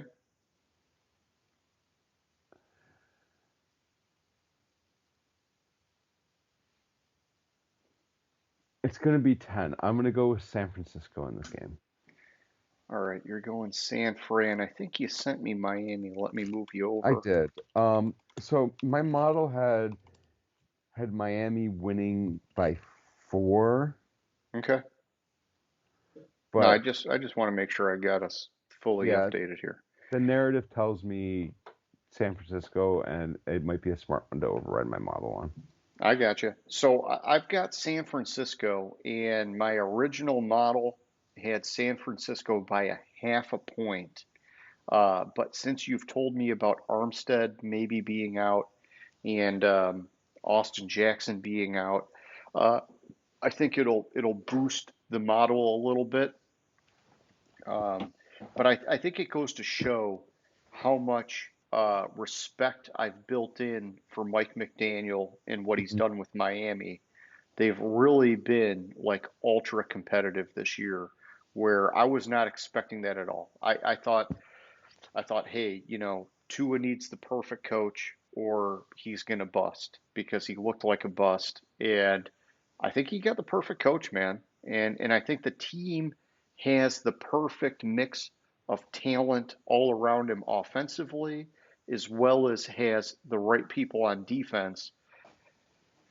I'm excited for Miami's future, man. But either way, I'm going San Francisco in this one. I just think they got the edge. Next up, we have the Kansas City Chiefs at the Cincinnati Bengals. Okay. So, 2 top offenses in the league. Yeah, I saw Jamar talking a little bit of shit, saying like, "Oh, I don't think anybody can cover me" or something like that. Okay, and that has to do with, there was something else that came out, and I forgot who it was. He got confused in players. He was trying to say Hayden Hurst, and then he said Higbee, and then it turned to Higgins, and Okay. like that's where that came from.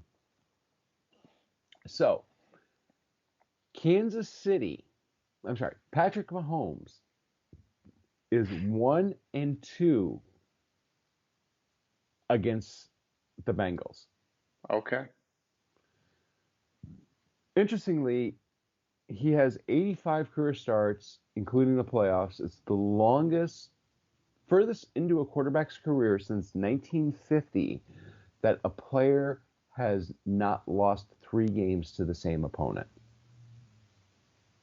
And it ends this week when Cincinnati beats the Chiefs by 4 points. Wow. See, we got the same number yet again, but different teams. I got KC by 4, man. And as much as I like how well Cincinnati's turned their season around, I just think Kansas City's been on fire, man. And so I just can't go against them. They've looked good offensively and they've looked good defensively. And I can't bet against them right now. Like I'm expecting maybe there to be a trap game somewhere in there or the end of the year that bench Mahomes and whatever. But like right now, I just feel like they're rolling. And so I got to ride that fucking train, dude.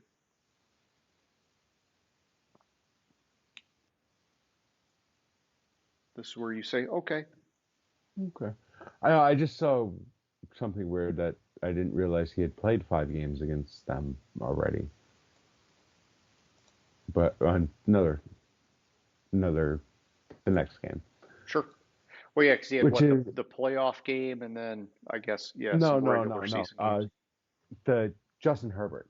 So next Oh, up we have the Chargers at the Raiders. I didn't realize he had played the Raiders 5 games against the Raiders because I thought this was his. I guess this is his third year, isn't it? yeah. Wow. Okay. I was thinking it was his second year. All right. Justin Herbert is has a phenomenal touchdown to interception ratio against the Raiders. 13-1. Man, he's fucking good. He's had at least 2 touchdowns in all 5 games he's played against the Raiders. All 5. It's tied for the second longest streak. The longest streak is Dave Krieg, who had 7 straight. That's all I have for this game. The Raiders are a dumpster fire. Chargers are going to win.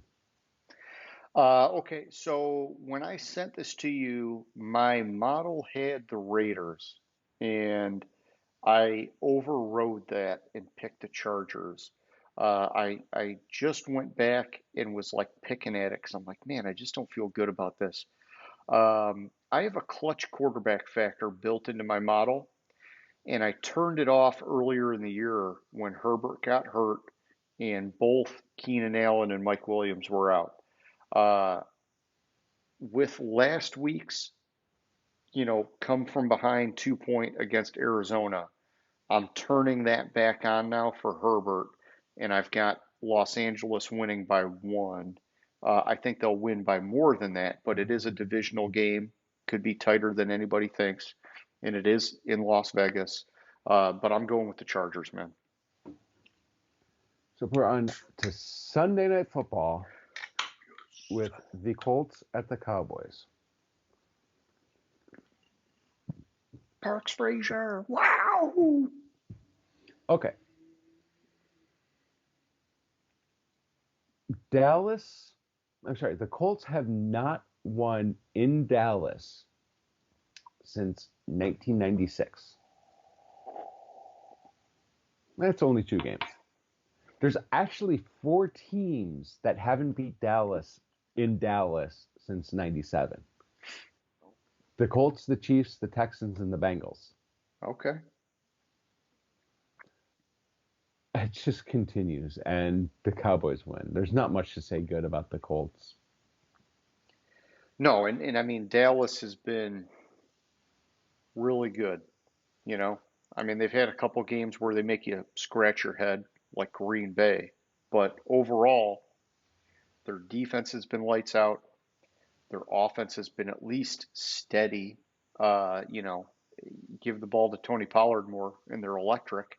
Um, I mean, my heat map, it's all the way down for Dallas, except it's got a little bit of green for Indianapolis's defensive back 4, which that's obviously not going to be enough for them to win the game. So I'm going Dallas. And last but not least, well, actually least, because this is the worst game of the fucking week. Poor Buck and Aikman have the Saints at Tampa Bay. And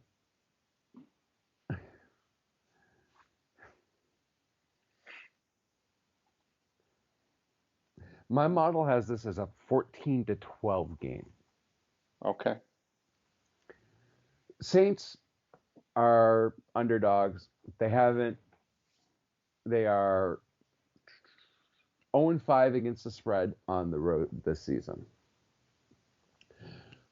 In addition, take out the last, but on top of that, you have Tom Brady, who's 1-4 against the Saints in the regular season since he's been a Buccaneer. Yeah, I forgot about that. But that one win is this year.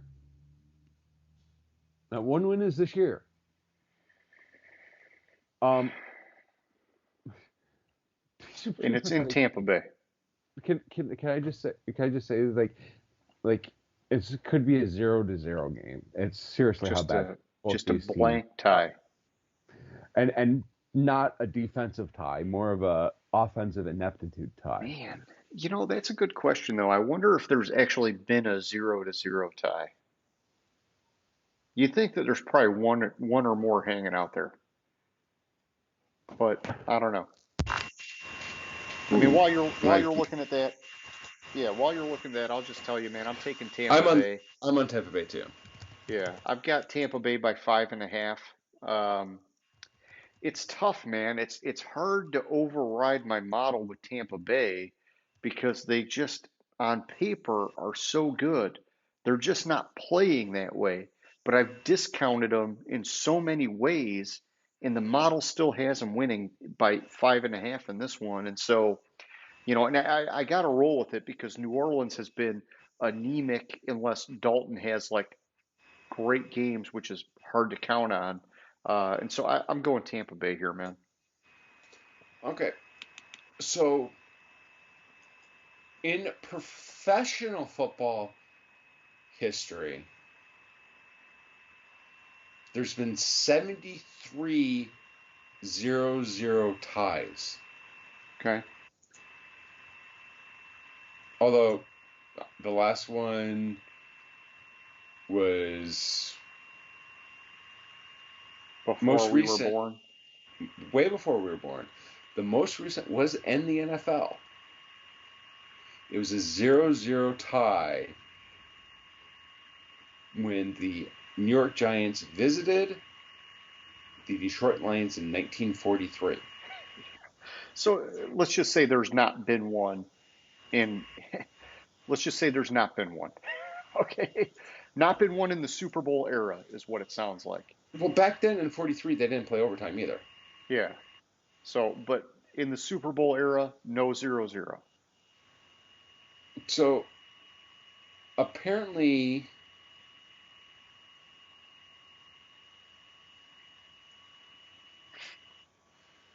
the 6-6 is the lowest scoring tie game in the Super Bowl Okay. era. Okay. That's good to know. That's what I wanted to know. All right, man. Well, hey, are you good with the picks? Yeah. Okay. Well, let's move it on over, man. Let's get to our question of the week. And so for tonight, James, I gave you just kind of like a preview before the show because I wanted to give you a little bit of time to think about this one because it's unique and like on the surface it seems like an impossible thing, but we live in kind of like this fake cap era where the Saints can be 70 million over and somehow figure it out without like really losing anyone of significance. And so it's like, I guess I just have to ask it. Do you see a scenario where the Broncos and Packers could make an off-season quarterback swap where Russell Wilson goes to Green Bay and Rodgers goes to Denver? It would align Rodgers with Hackett, which a lot of people were talking about in the offseason, and it would give Russell Wilson a change of scenery because it's been a fucking disaster in Denver. And it also gives Green Bay potentially a high caliber quarterback in return. Like you could make the logical argument about why they would want to do it. It's just a matter of could they pull it off and will they pull it off? Um, and I think, I mean, both teams. It's been a disaster this year. A lot can be attributed to poor quarterback play. A lot of it can be just poor offense in general. I think for Denver, they have a ton of talent, wide receivers. They've got a solid tight end, and they've got a great young running back, albeit he's injured right now. That could be a great chance for Rodgers to maybe get something back on track at the latter part of his career. Obviously, it didn't work for Russell Wilson, but Rodgers has experience with Hackett. Maybe it would be more successful with that combination. Flipping it over to Green Bay, they've got probably one of the best I'm not going to say the best because I think Cleveland with Chubb and Hunt is the best, but I would say Green Bay is near the best with the 1-2 punch at running back. They need some help at wide receiver though, but we're seeing some flashes with the young guys and Alan Lazard. We've seen some flashes with him. Russell Wilson historically comes from a team that's run first in Seattle, and you know, maybe that would be a good spot for him to go in, let them lean on the run, and then let him play action, get his ass out of the pocket, and make his magic where he's historically been successful. Give those wide receivers times to get open, make it happen. Um, Looking at the cap, I don't know how you pull it off. I think that both these teams would be saying, hey, this year's been a disaster. We're going to take a massive dead cap hit, but basically get a good quarterback still on the team where if it doesn't work out, we're just kind of accelerating our rebuild. But if it does work out, you know, then obviously it's a win because it worked out. So uh, I don't know, man. I had to pose that question, and I wanted your opinion. What do you think here, bud? I think both these teams are screwed. But I'm just trying to like reach for something to figure out how they fix it, how they get better.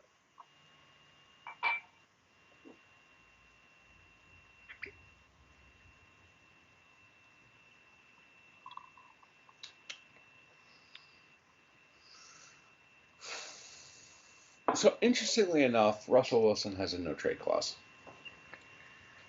Well, I mean, Here are some teams before the trade to Denver, and he only waived his no trade clause in his contract for a trade to Denver. okay, It's still present from my understanding. He rejected a trade to the Eagles. He rejected a trade to the Commanders. He rejected a trade to the Browns. yeah. Do you think though that this year, with how much of a train wreck it's been, he might be more receptive to something? He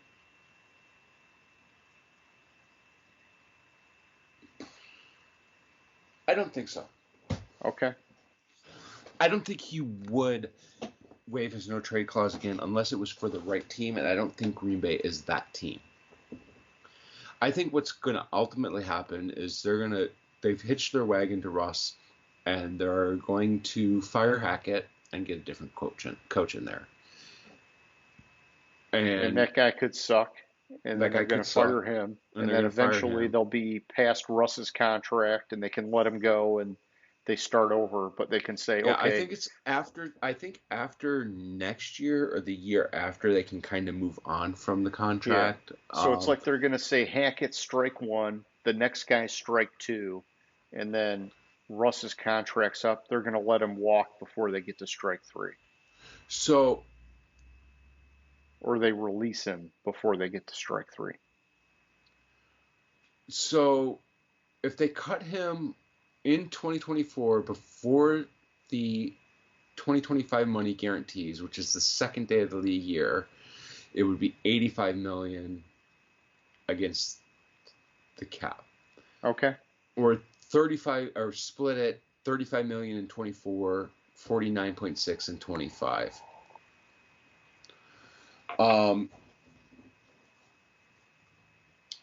I think it makes more sense for them to cut it before the 2025 salary guarantees, for in that, or trade before then. If the Packers trade Rodgers after this year, it will only cost the Packers 16 million against the cap. Oh man, I thought it was like way bigger for at least another couple of years, but okay. No, because it could be bigger. But what they would do is they would pick up the option for 24 before So they can trading him, spread it out. so they can spread it out, and it would be 15.8 this year. If they trade him before But if it's before June 1st, it's a $40 million cap hit for 23. Okay. Yeah. See, I think that's the number that was Yeah. more sounding familiar to me. So it's kind of like, well, when does it become like, okay, so we pick up the option and split it, and that makes sense. If he retires, it'd be a $40 million cap hit also, unless they formally process the retirement paperwork after June 1st, which then would split the same. Okay. If they cut, if It's complicated, man.